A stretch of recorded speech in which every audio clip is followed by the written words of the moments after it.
के इस डिबेट की शुरुआत नहीं करूंगी, मैं सीधे कर्नल आरएसएन सिंह आपके पास आती हूं। बहुत दुखद घटना है, और जब भी इस तरीके की घटना होती है सिर्फ ये कश्मीर तक मामला सीमित नहीं रहता है, देश का हर एक नागरिक मरमाहत होता है। इलाज क्या है सर? फारूक अब्दुल्ला ने इलाज बता दिया। फारूक अब्दुल्ला, अगर फारूक अब्दुल्ला और महबूबा मुफ्ती जैसे लोग ना हो तो इसका हल तो कभी का निकल जाया जाता। एक फौजी होने के नाते मैं ये बात आपसे, आप लोग से पूछता हूँ, ये कोई बहुत टेढ़ा सवाल नहीं है हाँ। कि इस पूरे ये प्रॉक्सी वार का उद्देश्य क्या है। क्या इससे टेरिटरी कैप्चर हो जाएगा? नहीं, नहीं हो सकता ना। इससे तो इलाका नहीं कैप्चर होगा। तो आखिर इसको हर हर चीज का कोई मकसद होता है। तो इसका मकसद क्या है? हाँ। इसका मकसद है हिंदुस्तान की राजनीति को प्रभावित करना।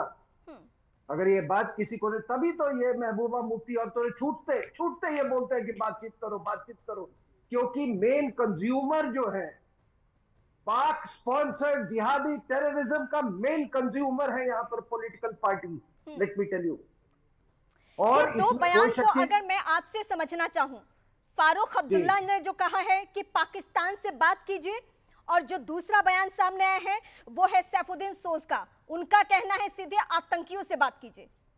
मैडम एक फौजी होने के नाते क्या कहेंगे आप जब ना रजौरी वेस्ट में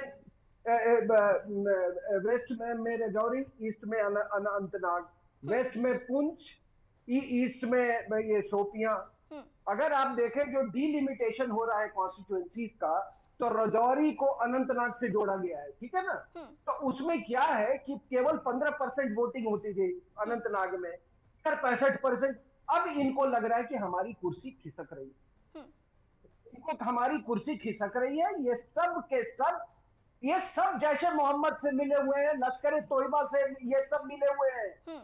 बिल्कुल इसका हल है, आप इन दोनों को अंदर करो और देखो, आप देखो कि ये 1 महीने के अंदर में सारी समस्या का हल हो जाएगा। Please go into the geopolitical and political aspect of it. और ऑब्जेक्टिव क्या है इसका, इस जिहाद का ऑब्जेक्ट, एक मिनट, और लास्ट में थोड़ा सा, जी जी, राहुल गांधी की जब यात्रा जैसे ही एंटर करने वाली होती है जेएनके में, रजौरी में एक बहुत बड़ा सा अटैक है। अरे किसको बेवकूफ बना रहे हो? ये जिन लोगों ने ये हिंदू टेरर करवाया था वही लोग, ठीक है सर, पाकिस्तान के प्रॉक्सी सोल्जर्स है, वही मैं एक ही बात सर आपके पास भी आती हूं। इस घटना को देखने के बाद, क्योंकि अभी हालिया दिनों की ये भी सच्चाई रही है कि घटनाओं में कमी आई है, ऑपरेशन ऑल आउट जो हमारी सेना की तरफ से जम्मू कश्मीर में घाटी में चलाई जाती है, उसका असर देखा गया। लेकिन जब ये बार बार इस तरीके की घटनाएं होती है, समाधान क्या है? और ये जो राजनीतिक बयानबाजियां हो रही है उसको लेकर क्या कहेंगे आप?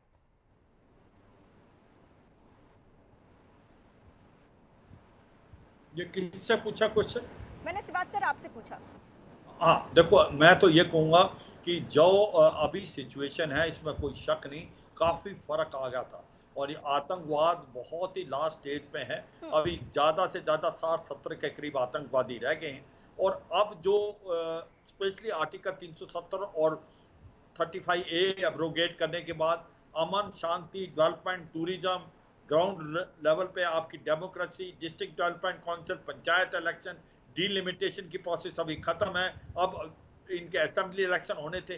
तो ये सच्चाई है कि कहीं ना कहीं पाकिस्तान को ये सूट नहीं करता। उसने देखा कि किस प्रकार से G20 किया, चंद्रयान 3 सोलर पोल पे लैंड कर गए हैं, साउथ पोल पे, मून पे।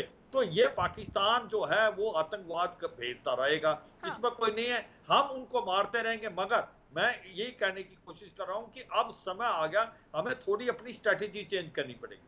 अब हमें काउंटर टेररिज्म और काउंटर इन्फिल्ट्रेशन ग्रिड तो तगड़ा है। अब ये जो आतंकवादी पाकिस्तान में बैठे, बालाकोट को रिपीट करने का टाइम आ गया, और 1, 2 नहीं कई बार, और वो बालाकोट क्रॉस करने की नहीं अभी हमारी काबिलियत तो क्षमता है कि हम अपने तरफ बैठे हुए ये जो 10,000 के करीब आतंकवादी लश्कर तौबा जैसे मोहम्मद के बैठे हैं, 1 मिनट, जो कि अफगानिस्तान से अमेरिकन हथियार छोड़ के तो वो लेके बैठे हैं, वो नहीं कहीं जाने वाले। उनको पाकिस्तान की आर्मी भेजने की कोशिश करेगी, और सबसे अच्छा टारगेट है उनको ट्रेनिंग एरिया में ही जिस प्रकार से बालाकोट में, अब आपके पास इतने अच्छे हथियार हैं, हाँ। आप उनको बिल्कुल नष्ट कर सकते हो। तो ठीक मुझे लगता है सर, और ये पाकिस्तान स्थायी को समाधान आइसोलेट है करो। या नहीं, मैं एक बार फिर से आपका रुख करूंगी।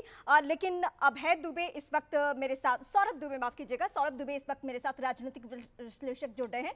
सौरभ जी, ये जो बयानबाजी हो रही है और जिस तरीके से आप एक्सपर्ट्स को सुन रहे हैं कि क्या समाधान हो सकता है, क्या इस रास्ते पर आगे बढ़ने की जरूरत है? क्योंकि मैं 20 सालों का जो रिकॉर्ड अभी देख रही हूँ जम्मू कश्मीर के बारे में, तो साल दर साल हमें आंकड़े में कमी ही देखने को मिली है, यानी आतंकी गतिविधियां, आतंकी घटनाएं या फिर हमारे जवानों का शहीद होना। लेकिन परमानेंट सॉल्यूशन क्या है इसके लिए? देखिए, सबसे पहले तो आज हमारे जो 4 जवान शहीद हुए, हाँ। उनको पूरा शत-शत नमन। जी। और 140 करोड़ पूरे देश के पूरे भारतवासी उनके शहीद को हमेशा याद रखेंगे। दूसरी, उनकी शहादत को याद रखा जाएगा। आप देखिए कि जो पाकिस्तान है, उस पर मोदी जी की पॉलिसी तो बहुत क्लियर है। भारत सरकार की अभी वर्तमान में पॉलिसी बहुत क्लियर है, वो जीरो टॉलरेंस की है। अभी जिस प्रकार से अभी एक्सपर्ट ने बताया, देखिए पाकिस्तान सिर्फ भारत के लिए नहीं, पूरे मुल्क के लिए एक नासूर बना हुआ है। पूरा विश्व परेशान है।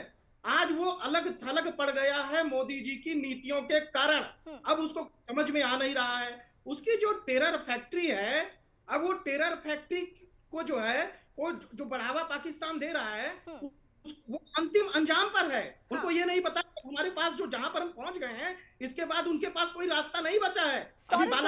लेकिन सच्चाई ये भी है कि पाकिस्तान तो जो करता है उसके लिए वो खुश है, उसको कोई अफसोस नहीं है कि वो आतंकी गतिविधियां करता है या उसका नाम इस तरीके से लिया जाता है। लेकिन जो जम्मू कश्मीर की स्थायी समस्या रही है, जिसको बार बार लोगों ने माना है कि वहां जो कुछ ऐसे लोग हैं जो गुमराह हैं और जिन्होंने हमेशा आतंक के रास्ते को चुना है और उसको बढ़ावा देने वाले कुछ राजनीति करने वाले भी लोग हैं, इसके लिए क्या इलाज है? देखिए, मैं उसी पर आ रहा था कि जब 370 हटाने की बात आई थी, तो इतना हल्ला मचाया गया था कि 35 से हटाते ही भूचाल आ जाएगा, इतना बड़ा भय फैला दिया गया था। लेकिन 370 का बड़ी आसानी से खात्मा किया गया और वहां पर अमन और चैन स्थापित किया गया। और वहां डीडीसी के इलेक्शन देखिए कितने अच्छे इलेक्शन हुए, उसमें वहां के मेयर को चुना गया। तो अभी वहां पर जो शांतिपूर्ण माहौल आज की डेट में चल रहा है, वो सिर्फ 370 हटाने के बाद जो नीतियां कश्मीर को लेकर बनी है, उसी के कारण से चल रहा है। देखिए, पहले कुछ नीतियां ऐसी होती थी जिनके कारण से कश्मीर को भारत से अलग थलग करने की कोशिश की गई थी। ये भी एक हमारे यहाँ ऐसी कुछ लोगों ने ऐसी साजिशें बनाई थी, जो कश्मीर में अगर हम यहाँ से पैसा भेजते हैं तो वहां पैसा जाने की बजाय नेताओं को जाता था और वो आलिशान लंदन में, विदेशों में मकान। ठीक है, मैं आपका रुख करती हूँ। साधना जी मेरे साथ है। साधना जी, आपने शुरुआती वक्त में बहुत अच्छी बात कही कि कम से कम आतंक के मसले पे हम सभी को एक हो जाना चाहिए। क्या आपको नहीं लगता कि जम्मू कश्मीर का जो ये संजीदा मसला है, उस पर राजनीति करने वाले लोग हमेशा अलग थलग रहे और इसका फायदा वहां उन लोगों ने उठाया जो आतंकियों को पनाह देते हैं? देखिए, मुझे लगता है कि आतंकियों का सफाया होना चाहिए और सरहदों की सुरक्षा जरूरी है। इसके लिए हमारी सेनाएं मुस्तैद हैं और वो मुस्तैदी के साथ काम करती हैं। इसीलिए हम ये कह सकते हैं कि घटनाएं कम हो जाती हैं, या हम कह सकते हैं कि भाई हमने इतने आतंकियों को ढेर कर दिया। और इसीलिए हर व्यक्ति, देश का एक एक नागरिक, चाहे वो कांग्रेस का हो, चाहे भाजपा का हो, किसी दल से संबंधित हो अथवा ना हो, वो